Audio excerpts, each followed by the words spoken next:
In 1933, a car company in Lansing, Michigan spent $2 million building a transmission that shifted gears by itself. It worked, but almost nobody bought it because the country was deep in the Great Depression.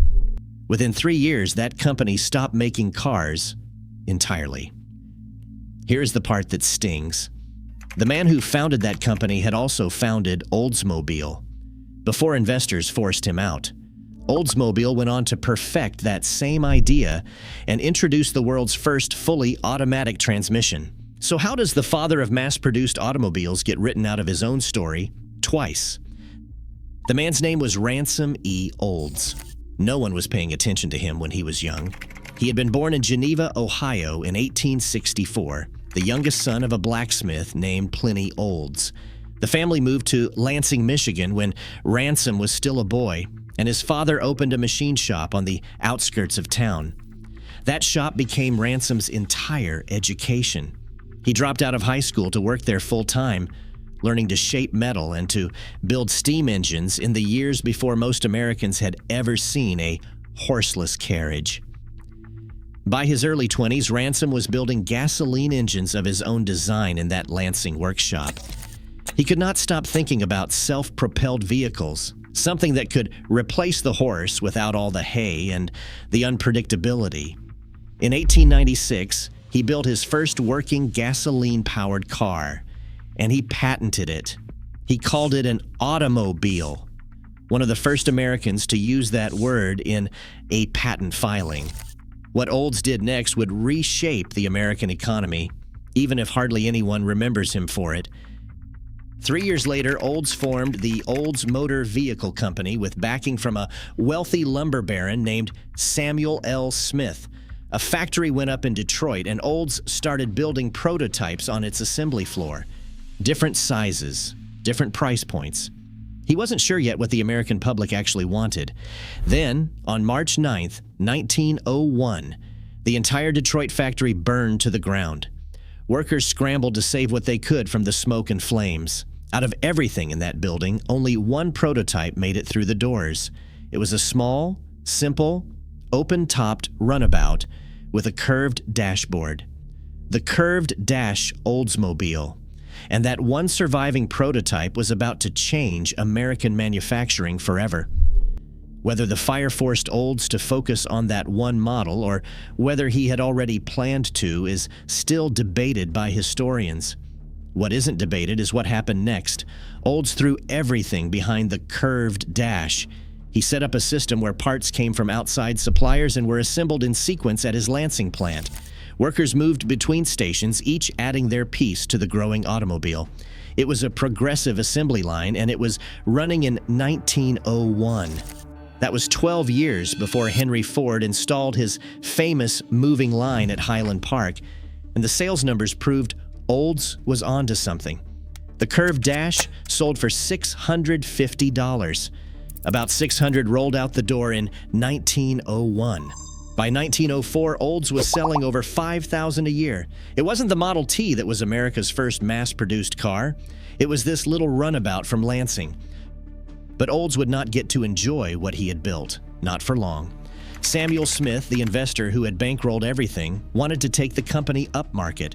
Bigger cars with leather interiors and polished chrome, higher prices. His son Frederick pushed even harder in that direction.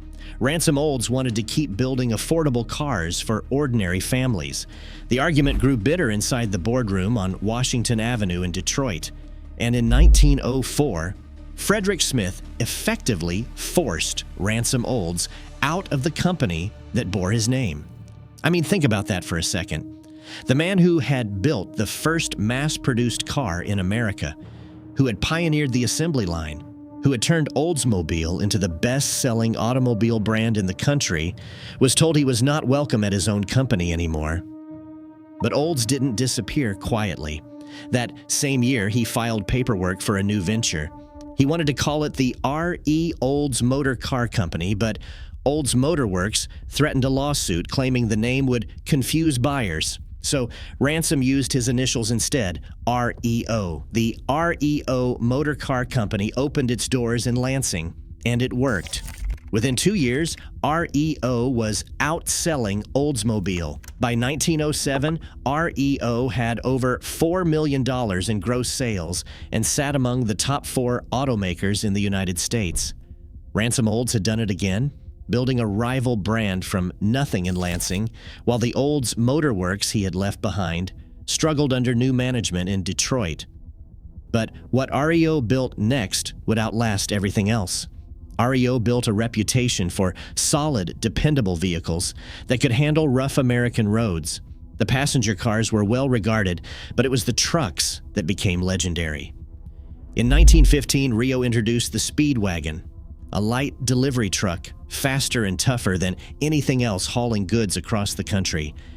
By 1925, over 125,000 Speedwagons had been sold, and the name became so iconic that decades later, a rock band from Champaign, Illinois, borrowed it for their own career. They pronounced it as letters rather than as a single word, but the name stuck on concert marquees and album covers for the next 40 years. This is where the story takes a turn nobody expected. On the passenger car side, REO hit its stride in the late 1920s with designs that could rival anything coming out of Detroit. The Flying Cloud, introduced in 1927, became the earliest production car to use Lockheed's hydraulic internal expanding brakes.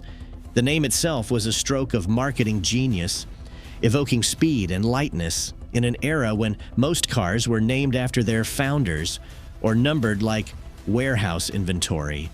Then came the Royale in 1931, Art Deco styling by designer Amos Northup with flowing fender lines and chrome accents that caught the sunlight. A 125 horsepower straight 8 engine with a 9-bearing crankshaft sat under that long hood. Coachwork by Murray. Beverly Kimes, the editor of the Standard Catalog of American Cars, called the Royale the most fabulous REO of all. It was built to stand alongside Cadillac and Packard in the showroom, but the timing couldn't have been worse. The Great Depression was hollowing out the medium-priced car market like termites through a barn floor. Fewer than 5,000 Royales were built across the entire production run. REO needed something dramatic to survive, and what they came up with was genuinely ahead of its time. In May of 1933, REO introduced the self-shifter, developed by Chief Engineer Horace T. Thomas, along with John Bethune and Albert B. Hayes. The self-shifter represented a $2 million gamble on the future of the automobile.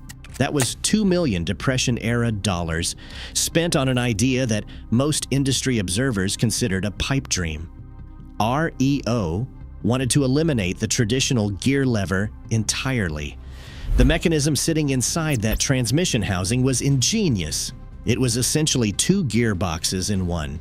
A basic 2-speed manual sat up front, handling reverse and steep grade situations. Behind it, a 3-element planetary gear set with a centrifugal clutch handled the forward driving gears automatically.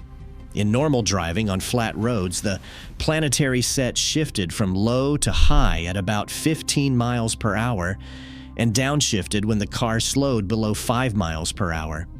Drivers reported the shifts were nearly imperceptible from inside the cabin. So, how did the driver actually use it?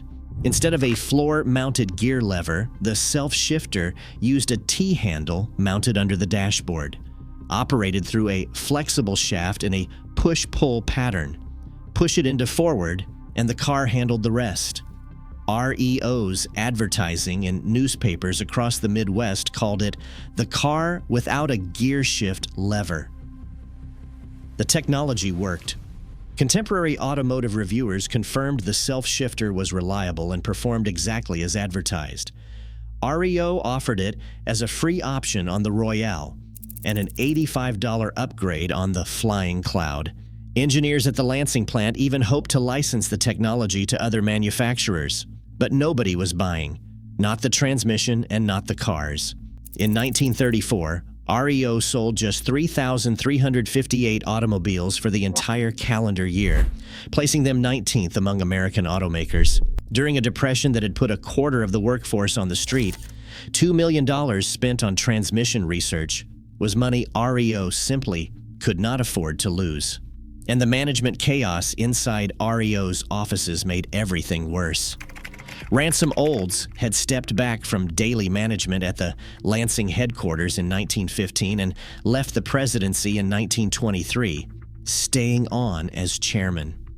When the Depression hit like a freight train, he came out of retirement in 1933 to try to steady the ship.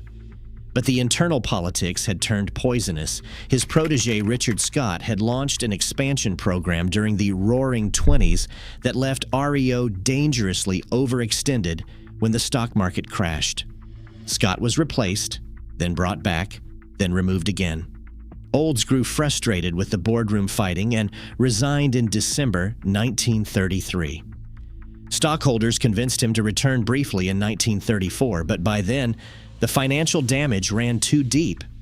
What happened next was the slow-motion collapse of everything Ransom Olds had built in Lansing. REO dropped the self-shifter for 1936. Their final passenger car, the Flying Cloud 6D, went to dealerships with a conventional 3-speed gearbox and overdrive. In September of that year, after building just 3,206 cars, the board voted to leave the passenger automobile business for good. REO would build trucks, and only trucks, from that point forward. Ransom Olds left the board and sold his remaining stock. He was 72 years old. He had founded 2 automobile companies, built America's original mass-produced car, and pioneered automatic shifting inside a factory that now stood half empty. Both companies had moved on without him. If you've been finding this interesting, consider subscribing. We cover stories like this every week, the kind of automotive history that doesn't show up in the textbooks.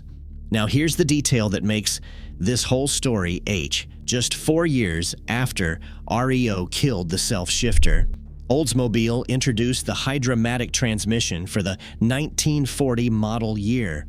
The brand Ransom Olds had founded and been pushed out of was now unveiling something that would change the automobile forever. Developed by a General Motors engineering team led by Earl Thompson at their research facility in Detroit, the Hydramatic used planetary gear sets and a fluid coupling to create the first truly automatic transmission ever offered in a mass-produced automobile. No clutch pedal, no manual shifting at all, just select drive and go. The underlying engineering principles were remarkably similar to what REO had been working on inside their Lansing factory. Planetary gear sets and automatic gear selection based on vehicle speed and throttle position. General Motors' version was more sophisticated with 4 forward speeds and full hydraulic controls, but the conceptual DNA running through both transmissions was unmistakable. General Motors had actually tested a semi-automatic version of the system in Oldsmobile and Buick cars from 1937 to 1939, calling it the automatic safety transmission. That unit used the same planetary gearbox architecture as the Hydramatic, but with a conventional clutch instead of the fluid coupling. When the full Hydramatic arrived as a $57 option on the 1940 Oldsmobile Series 60, General Motors' advertising department called it the greatest advance since the self-starter. And the American public responded in a way nobody at General Motors had fully anticipated. Oldsmobile moved around 60,000 Hydramatic transmissions in that first year alone. By 1942, over 200,000 Hydramatic-equipped vehicles had rolled off assembly lines in Michigan. By 1949, the 1 millionth unit had shipped. Other manufacturers that did not have the resources to develop their own licensed the Hydramatic from General Motors, including Hudson, Nash, Lincoln, Kaiser, and even Rolls-Royce across the Atlantic. Military versions went into the M5 Stuart and the M24 Chaffee tanks during World War II.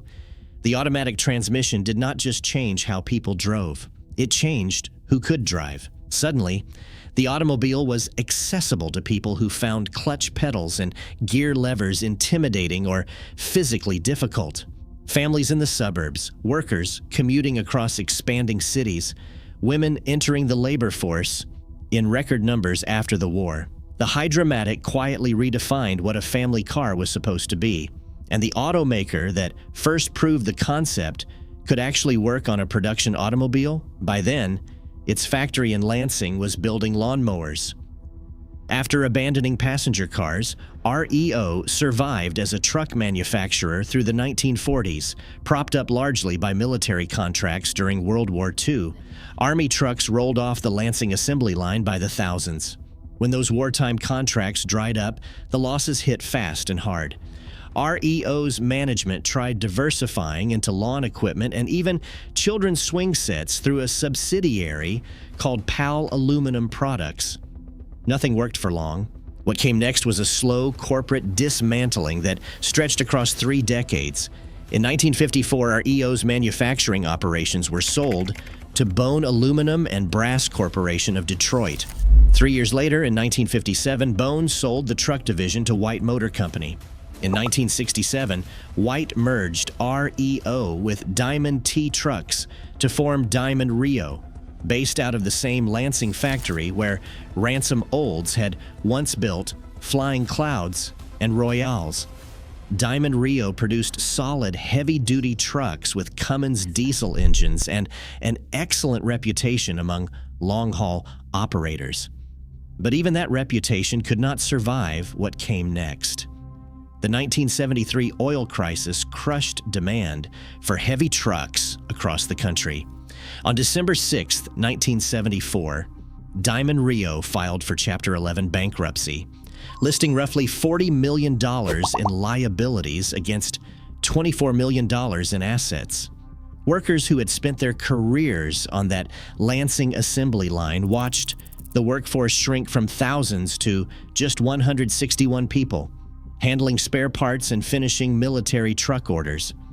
When the final Diamond Rio rolled off the line in 1975, it marked the end of a company that traced its roots back to the man who had built America's first mass-produced car.